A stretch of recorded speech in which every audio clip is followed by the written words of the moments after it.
Get up, let me begin. This is 𝗬𝗎𝗓. You ain't heard about us yet, well you better know now, because it's the place that it all goes down. Get up, let me begin. This is 𝗬𝗎𝗓. You ain't heard about us yet, well you better know now, because it's the place that it all goes down. Shout out Young Swish. Thank you guys for tuning in to another episode of the Sit Down Morning Show with Malik Wright. I'm your host, Malik Wright, joined as always by my co-host, my best friend, my main man, 𝗦𝗢𝗎𝗪𝗏. We've got a lot of stuff we want to get into today. Obviously, this show, Mondays, are for dissecting or discussing the Bengals' previous game.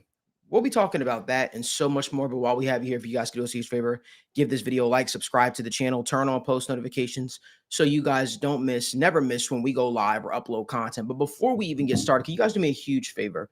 Just drop popcorn emoji down in the chat. I just want to make sure everybody's ready, okay? I want to make sure everybody's ready for this discussion, but I also want to make sure you cover your ears, because if this is a show in which you're an absolute homer, you don't like to discuss or the critiquing of things or the changes of things, well, this probably isn't a show for you. But if you want better, if you want change, well, this is a show for you. And I'm happy that you're deciding to spend Monday morning with me and Daniel. So with that being said, Daniel, I want to get your overall thoughts really briefly on the Steelers game, because I have a tendency to go absolutely long. And while people are dropping popcorn emojis in the chat, Daniel Cook. Yeah, man. I mean, before we discuss the big picture ideas, just looking at this game, first off, the Cincinnati Bengals fell to 3-7. It's over for the season. I don't know if there's a pathway to the playoffs, and that's the truth, right? We were discussing before this game, what is the pathway to Joe Burrow coming back? And sure, we can have the discussion of Joe Burrow potentially playing still, but it's over at 3-7. You look at the rest of the NFL and you look at the standings and you look at the potential path to a playoff berth. The division ain't happening. It's not. You are 3 games now behind the Pittsburgh Steelers. You are multiple games, 3 games behind the Baltimore Ravens. The playoffs ain't happening. In order to make the playoffs at this current point, you would have to win out. You would have to go 7-0 over the course of the next 7 games. That is what would have to have happened. And do I see that happening? No. I don't see the Bengals sweeping the Ravens. I don't see the Bengals going into Buffalo and winning. These are just things I don't see happening. So looking at this game and what went wrong, this was a close game to start, right? People kind of gloss over and can look at the numbers and say 34-12. Oh, this was a complete blowout the entire game. No, this was a close game to start, and this game just got away from the Bengals in the second half. This was 10-6 heading into the half. The game was within reach.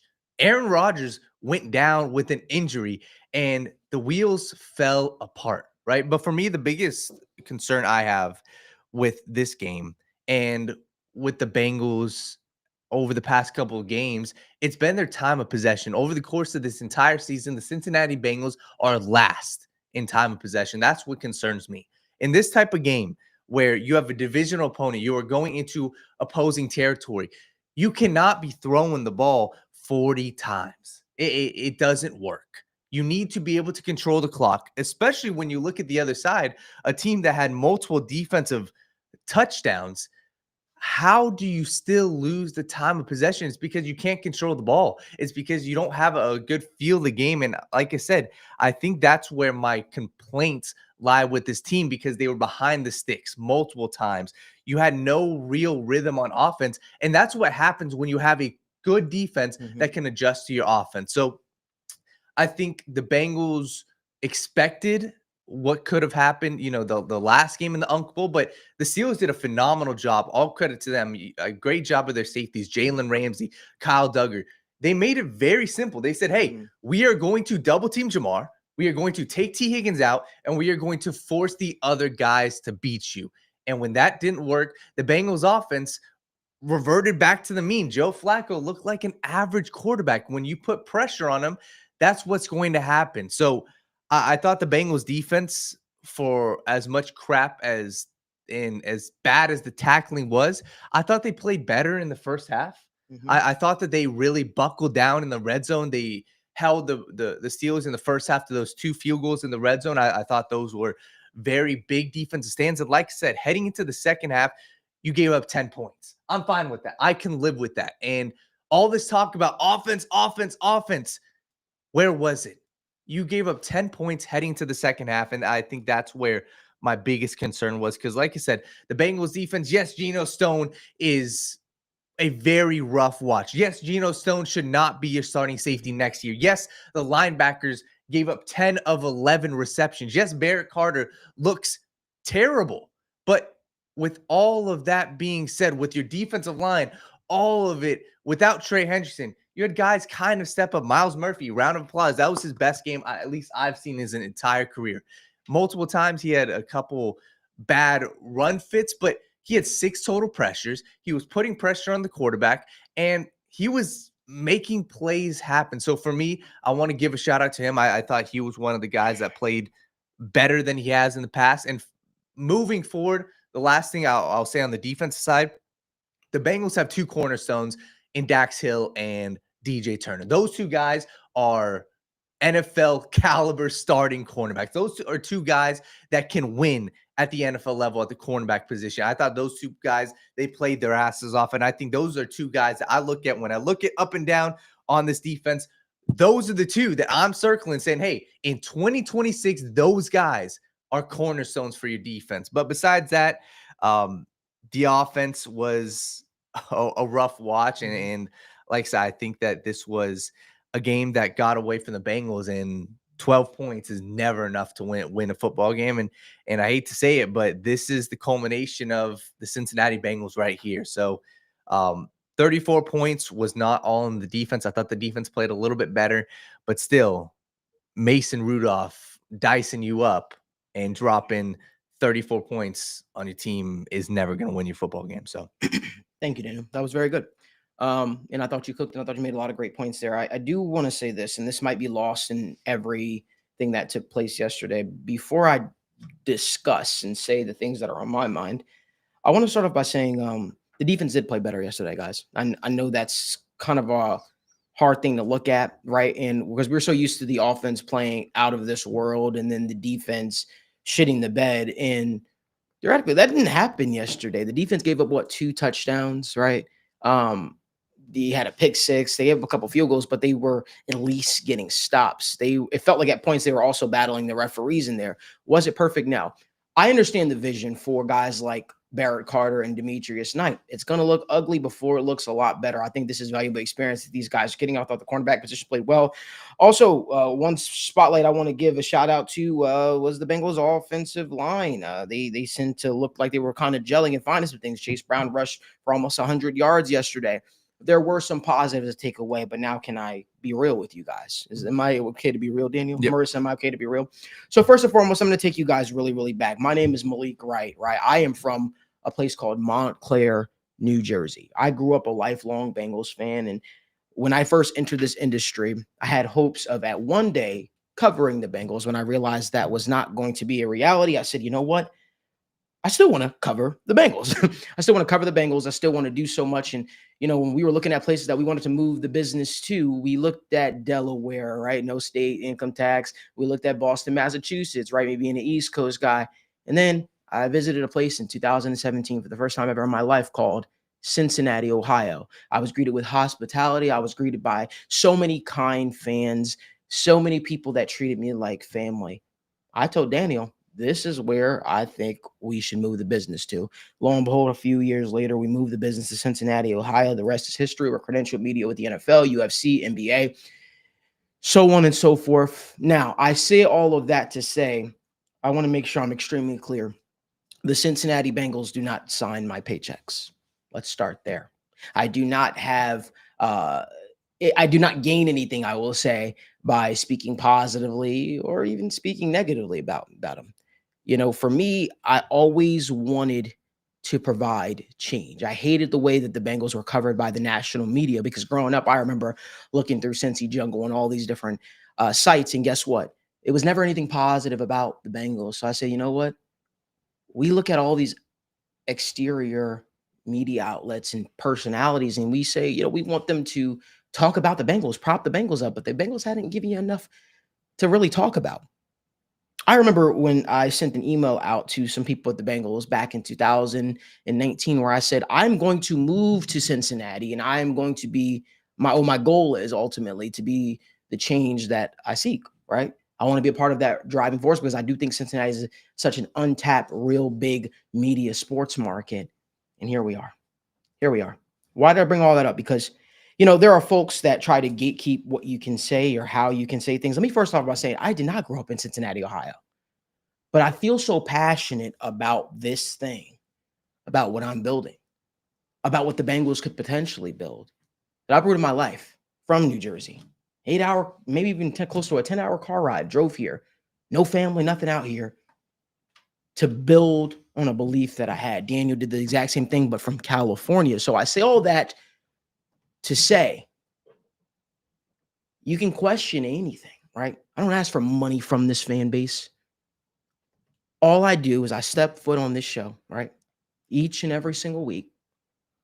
And I tell you things that I'm feeling, things that I might be hearing, but I come from a place of passion. I'm one of you. So any critique that I give, let me be very clear. I'm not in a different state. No knock to anyone else. I've rooted my life to be here, to be fully a part of the mix because I love this city so much. All right. This was important to me. So you can say whatever you want. It's not about clout for me. You don't see me tweeting every single day. You don't see me doing all. But what you do see is you see me jumping up on this show with the mic in my hand, and I give you the card, hold facts. I'm not a homer, right? You need a little bit of tough love. And when I said I want to bring a New York style of media, New York, New Jersey style of media to Cincinnati, and that's what I'm hoping to do each and every single time that I step foot on the show. So you can question anything. You can question whatever you want. Never question my passion and never question my intentions. I am not like the rest of the other media here in Cincinnati, nor do I want to be, right? And if this makes me sever ties and sever connections and all that shit, so be it. Someone's got to tell it like it is. And here's an absolute fact. The Bengals should be better than what they are. That is a cold, hard fact. You are in year 7. You are in year 7 of a coach that you said out of your own mouth you hired way too early. And you know you did. And you knew there were going to be some bumps in the road. And boy, have they been some bumps in the road. But I have a question for you, Bengals. What has the end result produced? Is Zac Taylor a great guy? Yes. Has he been a great company spokesman? Yes. But is he the coach to get you over the top? You see, for me, I think a coach should be judged off of one thing. I don't give a fuck how your offense is ranked in the league. A head coach should be judged off of one thing, guys. Did you win or did you lose? Because at the end of the day, that's what it's about. In the day and area, in the day and age of analytics and in rankings, and so we get so caught up in the numbers. But I believe in life wholeheartedly. There are winners and there are losers. Which one do you want to be, Cincinnati? Who do you think you have at the helm, Cincinnati? You see, I'm a leader, okay? And I say that with my chest, right? Call my ego, say all blah, blah, blah, say all that. I'm a leader. And what that means is if shit gets hard, right? Daniel's the next in line of the business. He's the COO. I don't be like, hey, Daniel, it's your fault. I don't say, Logan, it's your fault. I don't say, Marissa, it's your fault. No, it falls back on me at the end of the day. That's what leadership is. So I say that because if the defense is not performing, well, there's a couple of heads that got to roll, a couple of heads that got to answer to that. And one of them is Zac Taylor, contrary to belief. Well, Zac Taylor's offense is putting up 40 points again. What did you do yesterday against a division rival that you had already had success against? What did you do? You see, far too often we nitpick, right? We nitpick. And we like to say, this part of the team. At the end of the day, the Bengals are a 3-win football team in the era of the best receiver in the National Football League in Ja'Marr Chase. Here's a really, really hot take, right? maybe not so hot take. The defense put together a performance where if the offense didn't come out sleepwalking, especially coming off of a bye week, they should have won that game. That's a fact. But you see, we get so hyper-focused on certain things that we kind of like allow things to cloud our judgment. The fact of the matter is, there are changes that are needed for the Bengals. Now, with Zac Taylor being the coach that has, I guess he was the head coach when you went to the Super Bowl, you owe it to the man, right, out of respect, to let him finish out the season. Full evaluation mode. But right now, as it stands, you are a 3-7 football team with the Patriots up next on your schedule, the red hot New England Patriots. And you don't know if your star receiver is going to face suspension, right? Which we'll get into later on the show. You don't know if you're going to have Trey Hendrickson back. You know you won't have your first-round pick, Shamar Stewart, in. It's not looking great for you. And I could sit on this show and I could tell you fantasies and I can act like this is Game of Thrones and be like, hey, this is going to happen. No. The Bengals are facing another year, 3 years now, in which they've missed the playoffs. And I never want to tell a team that they're out of it, especially when they're not mathematically out of it. But everything that you've seen from this football team seems like a team that's ready to roll over. Seems like a team that is frustrated. Seems like a team that is ready to win. And listen, hear me out. Zac Taylor, Duke Tobin. You know, you guys set this culture. You guys set this culture. Remember? You said to us, this is the new standard. Back in 2021, when the Bengals went on the Super Bowl run and had all this, you set this standard. And I remember I gave a big rant. And I said, well, you don't go back now. You don't say, oh, because it doesn't benefit us or it doesn't suit us. This is no longer the standard, or we're in a building phase. No. You're still held to that same standard. Bengals fans, you aren't ludicrous. You aren't crazy to think that you should still be in the thick of things, that you should still be in playoff contention. That is 100% right. You should still feel this way. Don't let this organization, this team, beat the fight out of you. And the one thing I hate when I log on Twitter and I see people talk, people say, you know what? The Brown family will never change. Oh, the Bengals don't listen. That is a bullshit lie. That is a bullshit lie. I promise you. Oh, they don't care what we think. I promise you. That is a bullshit lie. Because I've been sent texts before. Hey, can you put a little cool on this thing that's been blowing up on social media? I remember when they reached out to content creators and people that were bigger names in the Bengals sphere, and they wanted us to all come out to a game to help build fan engagement and all that stuff like that. They care. You guys wanted a Ring of Honor. They listened. They care. You guys wanted a better stadium atmosphere. Now all of a sudden the Bengals pulled out a light show. They care. Do not kid yourselves and do not fall back into the early 2000s, the 90s mantra of the Bengals don't care, because that's not true. That's not true. And I'm not saying they won't just take your money and blindly and run with it if you're quiet. What I'm saying is your voice matters. I promise you, your voice matters. Do not believe that same old tired-ass mantra of they don't listen, because they do listen to you. You guys just got to continue to speak up. And there are many different ways you can voice it. There are many different ways that you can speak out your frustrations, but that's also why I gave the show, because guess what? Social media, the day and age of social media is the Bengals' biggest blessing, but the Bengals' biggest curse. Why? Because now you have people like me who aren't inside the four walls of Paycor Stadium, right? Who can hold feet to the fire, who have a platform, who can say certain things, and you can't silence them, no matter how much you try. Might be looked at as a martyr a little bit, but at the end of the day, continue to speak out. Continue to voice your frustration. Continue to want change. You guys spoke out. You guys fought hard. Obviously, Pat McAfee helped a little bit when he talked about the not having a practice bubble. But look,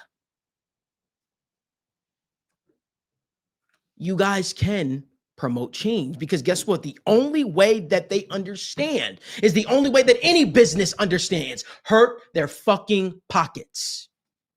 That's the truth. And I'll never call for you not to support this team. But I will say you can call for change.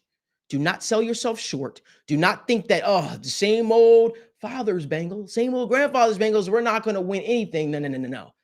This is a new age. We saw with our own eyes this team go to the Super Bowl with Joe Burrow, with Trey Hopkins at center, and offensive linemen who are no longer even in the NFL.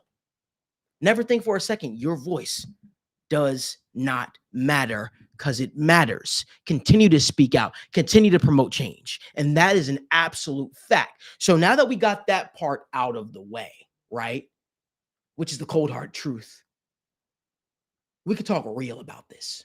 You see, I come from a place of loving, but I also come from a place of reality.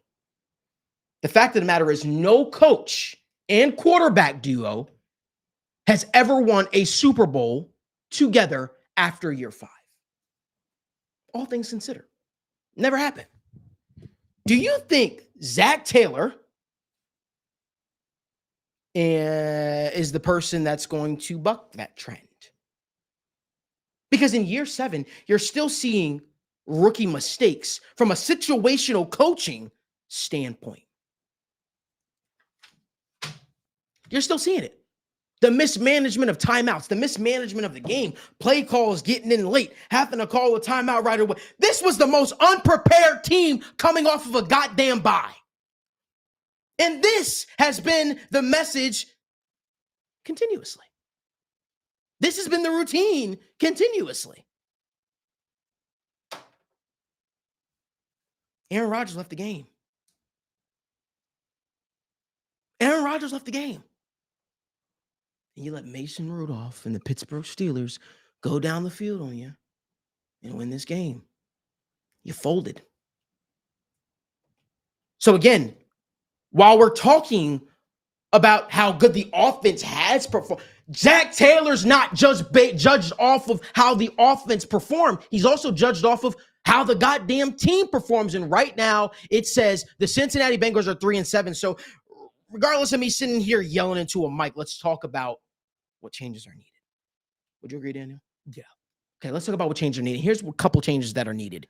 You need to get a person in here, all right, that instills belief, that has respect right off the bat from these players. Person that can either push management for the better, but then that would also require you going out of your comfort zone and hiring somebody that's going to push you to be better. There's the Duke Tobin elephant, right? Where we got to talk about resting on laurels.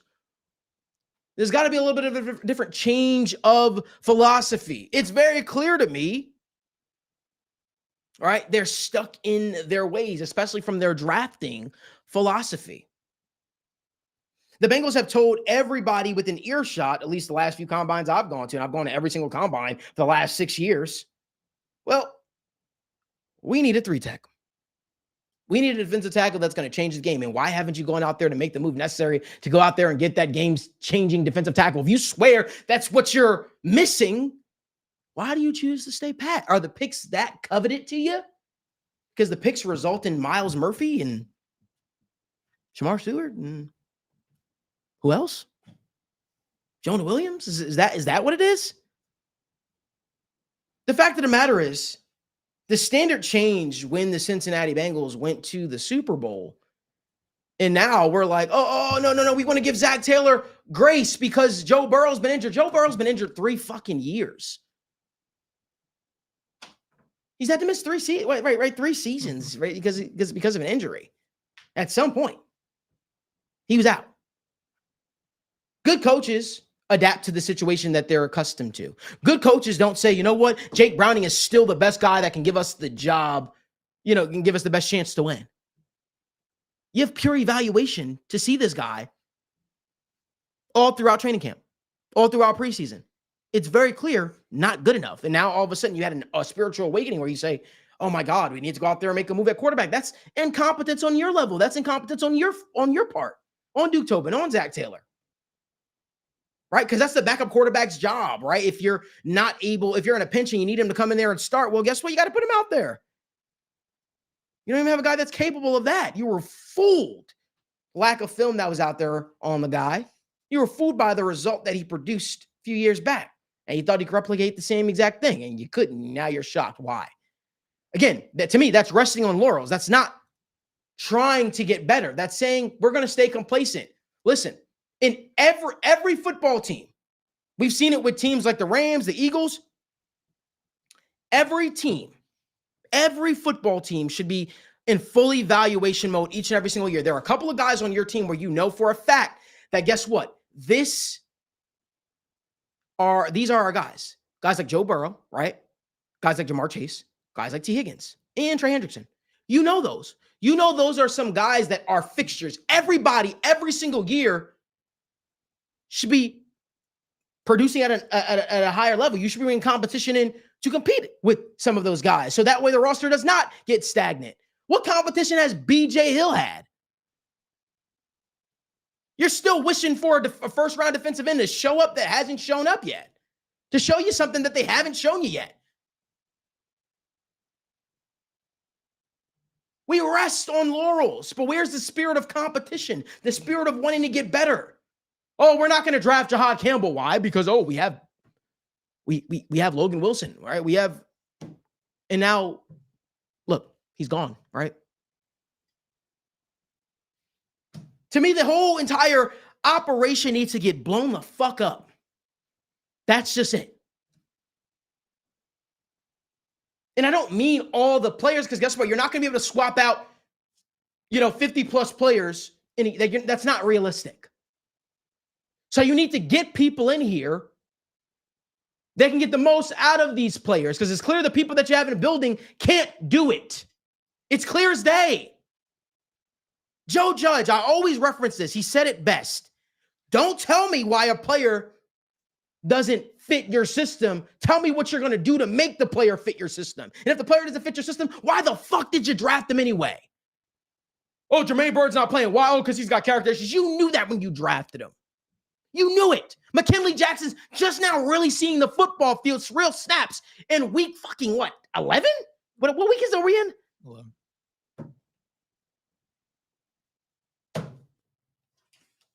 The full evaluation mode is stupid. It's absolutely stupid. It's asinine. Make no mistake about it. And we're shocked, right? We're shocked when they say, you know what, we're going to build the defense through the draft. Okay. So you're going to take a defense. You're going to take the defense that had a mix of veterans and young players on it, and you're going to completely gut them all the veterans that would teach the young players to say, you know what, fend for yourself. And you're shocked. You're shocked. You said, you know what? The key to us turning around the defense is we're going to bring in a college defensive coordinator from Notre Dame, and Al Golden, who was our linebackers coach. We went to the Super Bowl run. We're going to go out there, and we're going to bring in TJ Slaton. Oren Burks is going to turn everything around for us. Go figure when it doesn't, and you're the 32nd ranked defense. And you're shocked. Why? Why? What attempt did you really make to get better? But you want to put out postages and notes and say, hey, we're better. We're excited to stripe out the jungle, and we're all pumped up, and we're ready, and we're bullshit. Men lie, women lie, numbers don't. Numbers say Bengals have a 32nd ranked defense. Numbers say, guess what? You don't pay anybody on the defensive side of the ball, meaning you have not allocated resources and funds to get better on the defensive side of the ball because your philosophy is build through the draft. How's that working out for you, Duke? How's that working out for you, Bengals? You going to scapegoat another coordinator this year? You're going to fire another linebacker? You're going to fire another defensive line coach this year? Is that what you're going to do? Because the head man, it's not his fault. His job is to coach the offense because he's the head coach. What? In my honest opinion, I think Bill Lazor could make this freaking offense tick the way that Zach Taylor does. I think he could. I think anybody that's a suitable play caller could do it. I really do. I'm not moved by the 40-point games. I'm judging Zach Taylor off of one thing, and I said it weeks ago. Are you winning or are you losing? Anything else does not matter to me, and why does it matter to you? Well, because what if we fire Zach Taylor and we get a different person in here and they are absolutely trash? Okay, that's a chance that I'm willing to take because for 7 years, I got to see you suck at your job. For 7 years, I got to see you fall short of your job. And Duke Tobin, for 20-plus years, I've got to see similar results from you. Even though you've had some picks in there. Anybody could draft Joe Burrow. Anybody could draft Ja'Marr Chase. What job do you get to be mediocre at for 7 years? And at some point, the company, organization doesn't say, you know what, we're going to look for a different guy, a different leader, especially a person in a leadership position. Maybe one of these lower level positions you could suck, because it's clear some of the Bengals scouts suck. But at what job do you not get your feet held to the fire? Why are coordinators held to a higher standard in Cincinnati than the actual fucking head coach?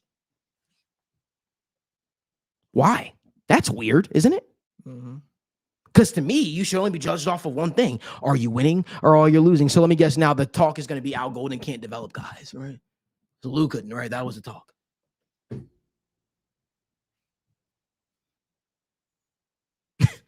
You know, I look at this thing, man, and I say, it could be simple. It really could. It really could. You could be committed to change. You could be committed to winning. And there are folks out there that'll say, oh, well, they'd be absolute homers and they don't want to talk about the realness. I'd rather talk about the realness. Because guess what? You can go out there and keep comparing yourself to other teams and you can look fucking inward. Because that's how you get better in life. You can compare yourself to other people, sure. I think that's a loser's mentality. I'd rather compare myself to what we're doing. Since the Super Bowl run, since the AFC Championship game that we lost to the Chiefs, have we gotten better or have we gotten worse? Have we regressed? You've regressed. You regressed every single year. And 3 wins in week 11. Week 11? Week 12? Week 11? Should tell you that. 3 wins. Oh, no, but this is when Zach Taylor turns it up. He's always the best offensive play caller. They have the best offense towards the second half of the season. Okay. 3 wins. So ask yourself, realistically, are the Bengals going to be a 10-loss team this year? Because it looks like it. It looks like it. And at that point, has Zach Taylor shown you enough as the head coach of the team? Fuck offensive play caller. Has Zach Taylor shown you enough as the head coach of the team that warrants you saying he deserves another year?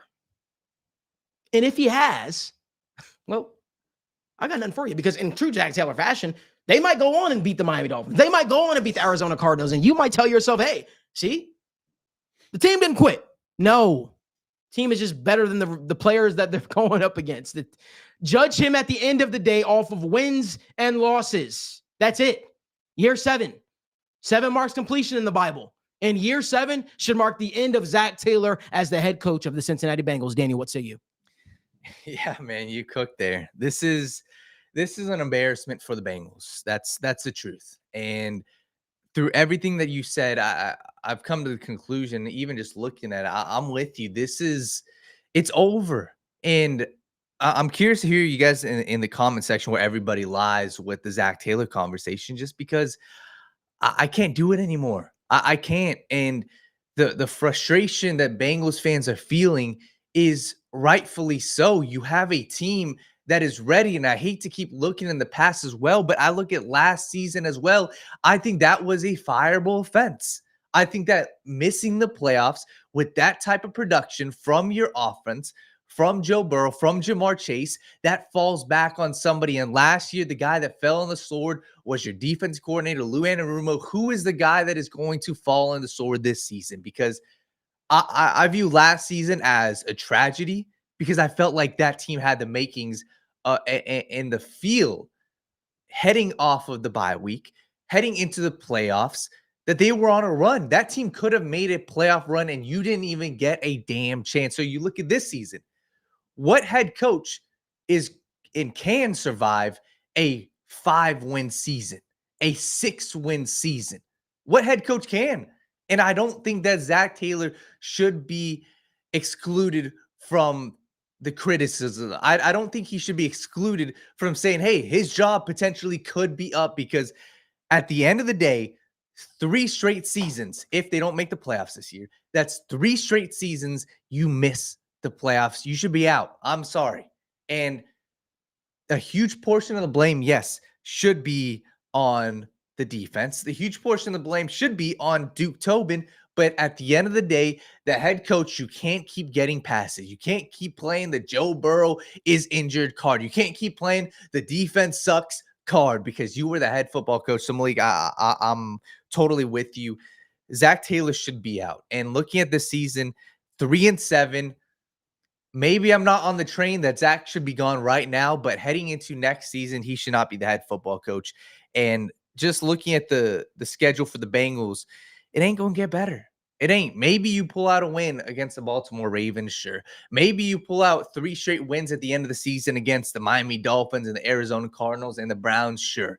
But we cannot forget the conversation that we are having right now. The game management, as you said, is terrible. You look at going for 2, not getting it. You look at 4th and 1, trying to draw the defense off sides and using up a timeout. You look at multiple times the past couple of weeks, the field goal situation where you were about to go for it and then you rush the field goal unit. There's been too many instances that we can point to and say that has been Zac Taylor's fault. He should be gone. So moving forward, what needs to change, right? I think that a new voice, I don't think that it can be understated how much that can change. You look around the NFL, and this is not the sole reason, but I look at the New England Patriots with Mike Vrabel. I look at the Denver Broncos with Sean Payton. Those are 2 instances I can point at point blank period. Changing your head coach helped. That is a fact. It is not the sole reason the Bengal or the Denver Broncos are winning the division. It is not the sole reason the New England Patriots are winning the division right now, but goddamn it, it helped. And when you look around the NFL and you see these teams changing, you see these teams that are great changing their head coach when all things aren't going well, I think the Bengals should follow suit. And I agree, Malik, at 7 years, you have had your time to change the culture. You have had your time to change your stripes, and Zac Taylor is not doing it right now. Zac Taylor is not managing the game. Zac Taylor is not doing it. So I'm totally with you. He needs to go by the end of the season. Can I ask you a question? Yep. Let's talk about it. We've talked about this before, but I feel like it's a reality that we are going to be faced with here shortly. If the Bengals were to move off of Zac Taylor, who do you think would be the ideal candidate? I don't want necessarily a name. Yep. What do you think they should be? Or if maybe you have a name at the tip of your tongue, what do you think they should be coveting the most? To me, I could give 2 shits if it's an offensive minded guy, right? Yeah. Or a defensive. Ideally, you want someone here that's going to provide a sense of culture shift, right? And for me, Daniel, I think the hardest issue that I'm having right now is there's one name that I keep coming back to. There's only one guy that I could look at right now that I think is a culture shifter guy, and I think that is Brian Flores. Right, I think he would set a tone and attitude to this team that would help propel them forward. Maybe there's another name. Maybe and listen, the Brian Flores thing has so many different layers to it that I don't even know where to begin. Yeah, I keep hearing the name John Gruden mentioned by the Bengals. I don't know if I love that. His last stint with the Raiders didn't really go well, right? I think he is an excellent mind in terms of analyzing the game, but I think actually putting it into focus, I don't know if I don't know if they could do that. But what are your thoughts? Yeah, John Gruden's a fun one. So Yeah. I'll stick there. It's fun. And if I were in the Bengals shoes, to be honest, I would bring him in for an interview. Mhm. And that's me. The downside is it's been a long time since he's had success. And the downside in the real world is I don't know if the Cincinnati Bengals will muddy themselves in the water of his current, lawsuit against the NFL. But if we're being honest, I think that he is in the media enough. I think that he's getting enough attention to where I think he is going to get some sort of interviews. Yeah, I just don't get it though, for me, because it's like John Gruden does this thing where he sucks at his stop and then he goes back into the media. It lies low for a little bit. Obviously, he had the emails come out and all that stuff, some stuff that was said or whatever. He sued the league, but then he does the media thing, and then people like, oh, this guy just knows football because you have a former coach, Super Bowl winning coach that can talk X's and O's for you. Yeah. Right. And then I think people fall in love with it, but they don't remember how his last reign ended sort of with them. That I don't know. For me, I think I'm not on the Gruden train. I know there are a lot of people out there that are like, hey, come coach there, but I feel like I don't know. That's a very like, I don't know. It hasn't shown anything. There's a lot of areas with Gruden that give you concern. And that's why I'm totally with you. I think he's an intriguing name. And I think if we're talking pure culture, I know that he comes with a lot of baggage, but I do think that he is a guy that if we're talking gets respect, I think he would get respect. And that's where the name intrigues me. I don't know if it's a realistic name, but I do think that it intrigues me because if we're talking about a guy that for right or for wrong gets the respect, for right or for wrong gets the eyes, and maybe it's me falling into too much of the trap of the media. But I remember, I mean, in Hard Knocks, and yes, his reign with the Raiders didn't go great. I didn't think it was terrible though. And that's where I think, and you hope he learned. I mean, he brought in, we're talking about the who's of personalities and obviously the Antonio Brown situation. But I remember watching the Hard Knocks, and that was a guy where you just raise up in your seat when you're listening to him. So I think if we're talking culture, I do think that is a guy that should be considered.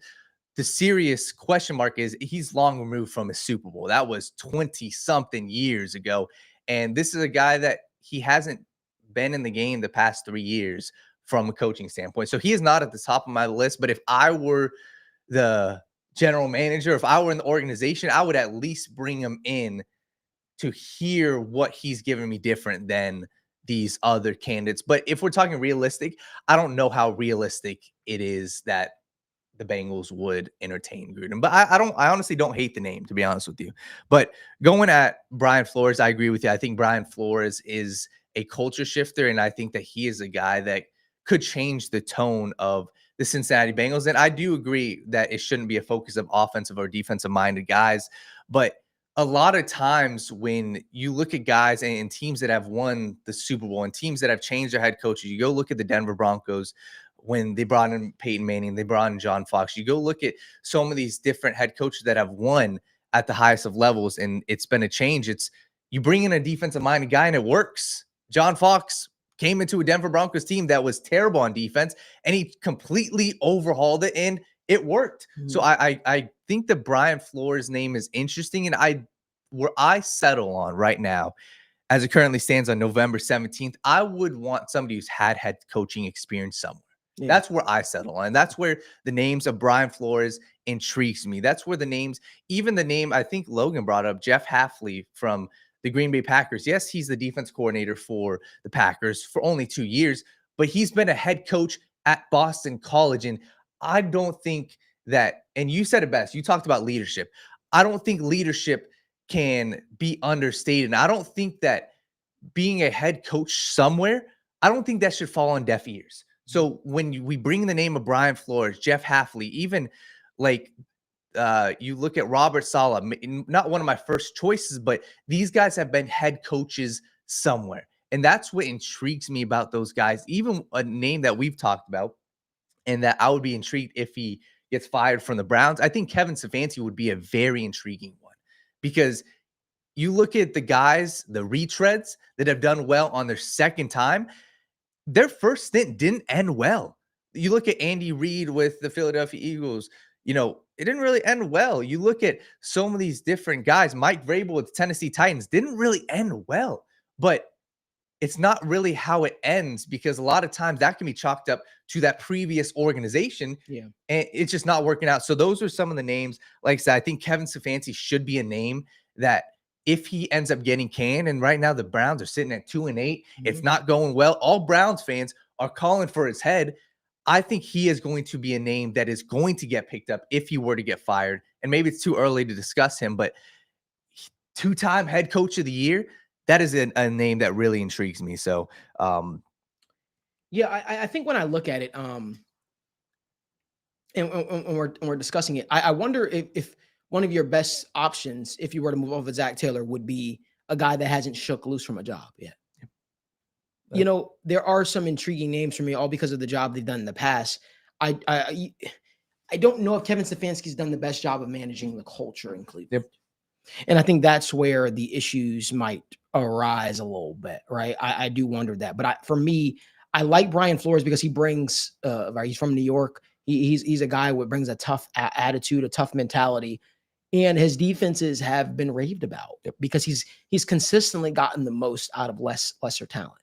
And right now, what do the Bengals have on the defensive side of the ball? Lesser talent. So I think that if anybody can get the most out of him, I think it's Brian Flores. And this is a guy that's also going to come cheap because of his issues with the league, right, in the past.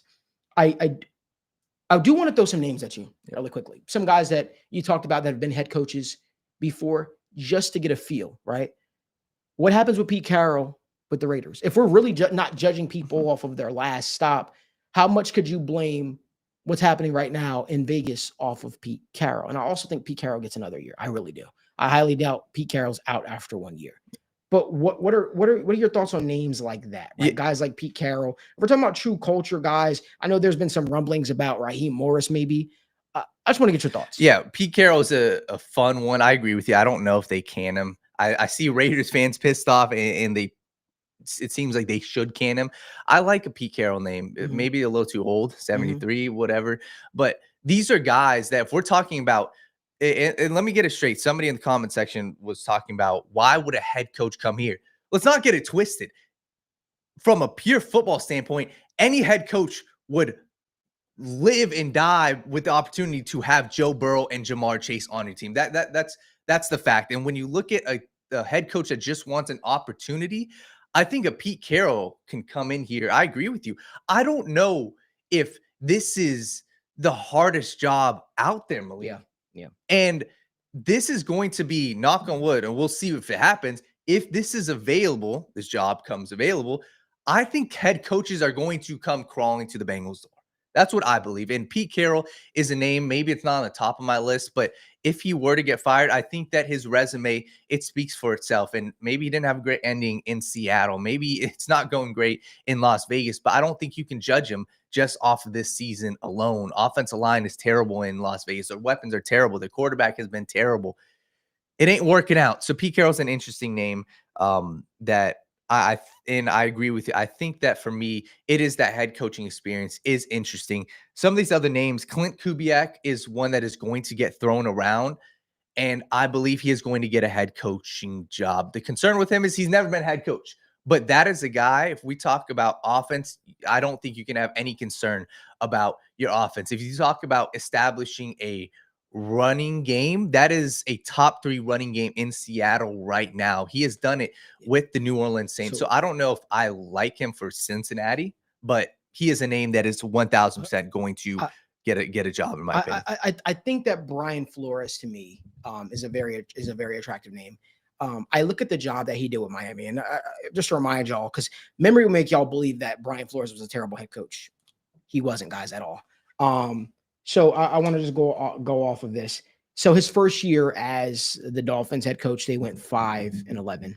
They then proceeded to go 10-6, finishing second in the AFC East. That year, the AFC was ultra competitive. They just didn't make the playoffs. And then it was followed up by a 9-8 record, where they finished third in the AFC. Again, AFC has been very competitive. The reason, just to remind everybody, sort of what happened with Brian Flores is he filed a class action lawsuit against the NFL, the Giants, Denver Broncos, and Dolphins organization, basically alleging racial discrimination. There was a text message he received from Bill Belichick that basically corroborated that he messaged him and let him know, like, hey, this team has no interest in actually hiring you. They're pretty much just interviewing you to fill the Rooney Rule. That was the issue. What ended in Miami, and I don't know if people know exactly what sort of took place in Miami, but basically Stephen Ross had was pressuring Brian Flores in a lawsuit he won, by the way, to lose games, essentially. I want to read the exact thing. The lawsuit alleges that during Flores' tenure with the Dolphins, team owner Stephen Ross had pressured him to lose games liberally, offering him $100,000 for each game he lost in order for Dolphins to get better draft picks for the following season and to tamper with quarterbacks before free agency. Stephen Ross had allegedly met with Tom Brady on his boat because he had hopes to get Tom Brady to join the Miami Dolphins. These reports were verified. Brian Flores basically just did not he did not basically succumb to what Stephen Ross, the owner of the Miami Dolphins, was asking of him. So pretty much he was a guy that really tried to win in Miami and change the culture. But Stephen Ross, the owner of the Dolphins, had other prerogatives. He had a completely different mission than Brian Flores. He wanted bigger names like Tom Brady. He wanted to lose out and get draft picks. And for me, I can't fault Brian Flores for that, especially when everything that he's alleging has been proven. Stephen Ross got suspended actually for this. And I think the Dolphins were fined as well. And on top of that, the text messages about Brian Flores only being an interview mascot essentially were true. All those stuff came out, and then he got blackballed essentially because you didn't play in the boys club essentially. So you're blackballed by the league. That's why Brian Flores is not a head coach, guys. It has nothing to do with his capabilities. It's everything to do with how he outed owner Stephen Ross, and other owners are like, what if you did something like that to me? That shows you some of these owners in the National Football League don't like to be held to the same standard or same accountability.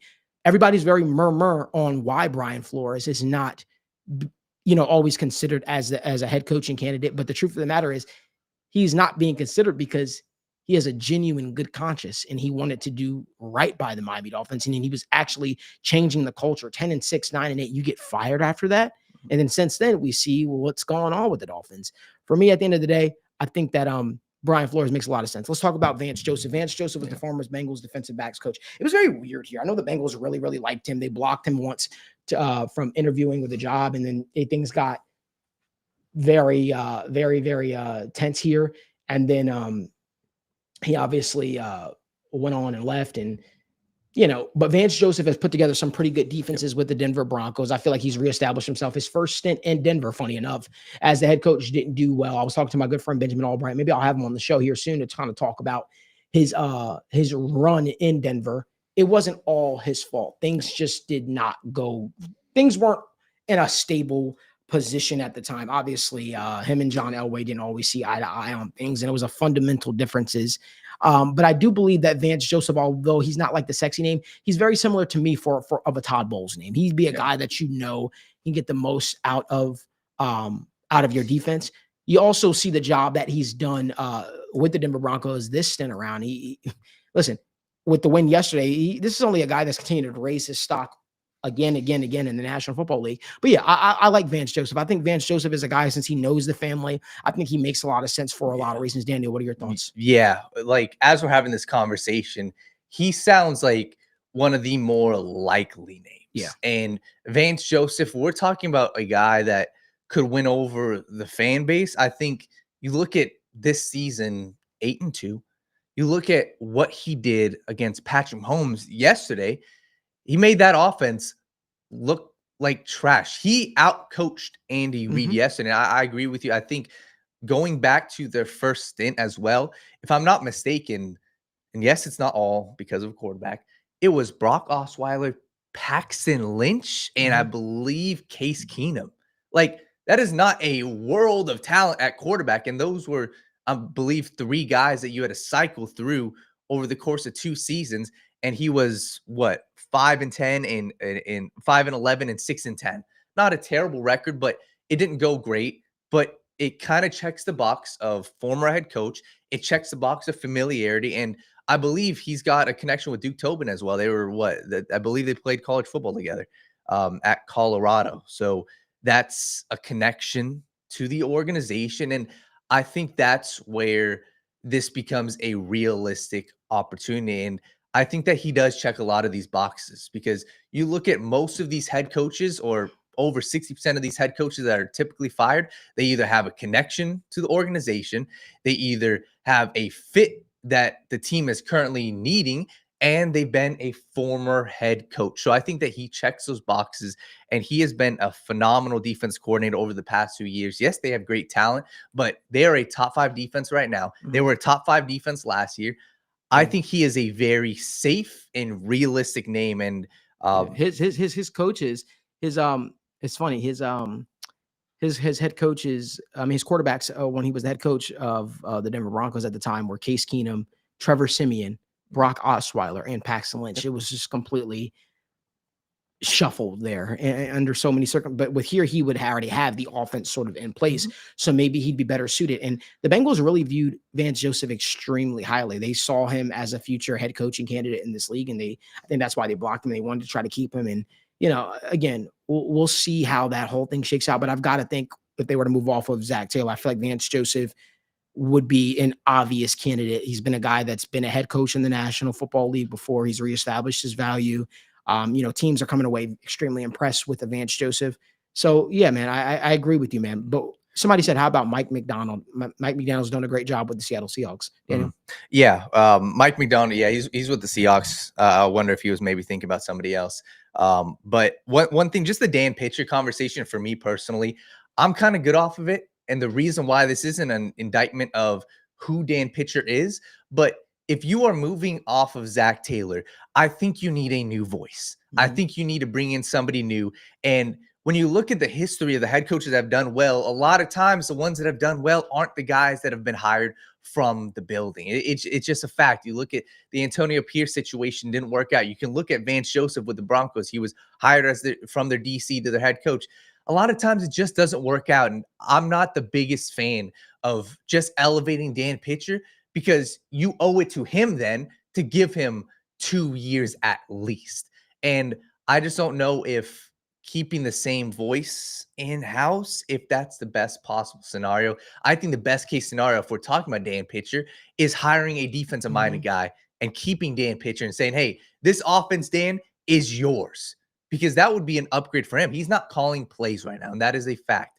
So if you hire a defensive-minded guy and you let Dan Pitcher take control of the entire offense, I believe that is a promotion in itself for him that could potentially get him a job in the future. But that is where I personally lie on the Dan Pitcher situation. I would be looking outhouse at these other candidates that have done it before and just bringing in a new voice, because like I said, Dan Pitcher, he's been praised and I think he's done a good job in his role, but I don't know if that is the change that you need to shift this team from a 3-7 team to a Super Bowl winning team, because that's what we're talking about. We're talking about winning a Super Bowl.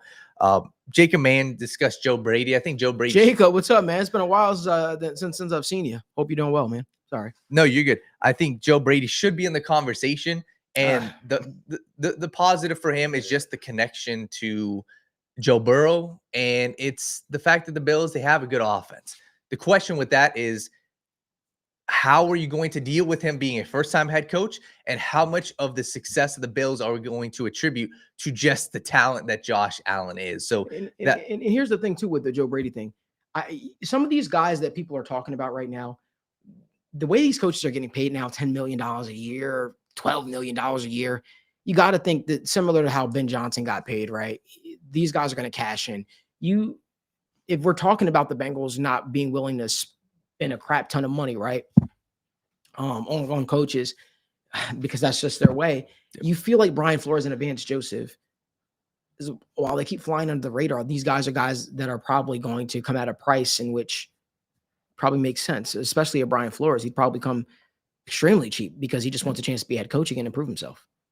Yeah, and that's where I think that part isn't discussed enough, because I understand, and I do think that maybe the Bengals would be willing to pay a little bit more for a head coach. But when we're discussing the names that are thrown out, Steve Sarkisian, Lane Kiffin, Marcus Freeman, you are paying the bag for those guys. And that's where I'm currently not the biggest fan of going that avenue. I do think that Brian Flores, the Vance Joseph, these are the guys that are the tier below. They're not going to be making top of the class what Mike McCarthy would make, what Ben Johnson made last year, what Mike Vrabel made. So I do think that is valuable information. And I think that is something that, as we're discussing the head coaches, that their overall sentiment around the league not being the number one candidate, I think that plays into the Bengals' favor, because I don't know, as much as I'm a fan of these guys like the Mike McCarthys of the world, are the Bengals going to overpay for the number one potential head coach on the market? I don't know if that's a realistic possibility. So, yeah.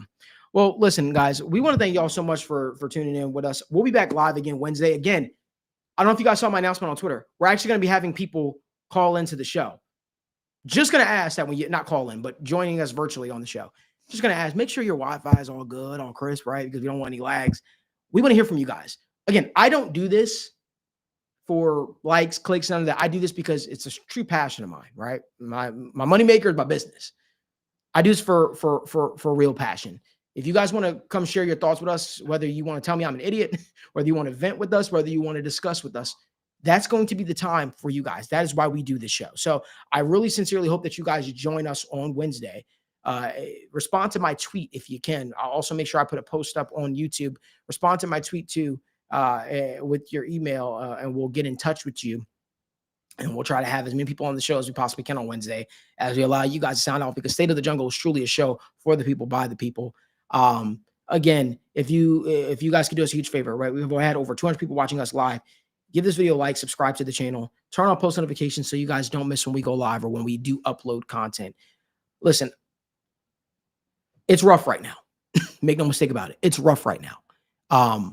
But there is light at the end of the tunnel. I really believe that. And I think the light at the end of the tunnel is change, and more change. Listen, we appreciate that you guys decided to spend your mornings with us. Remember, there's only one way you should be waking up, talking sports, enjoying sports, debating sports, having that cup of coffee, and that is the right way. We'll see you guys on Wednesday for State of the Jungle, everybody.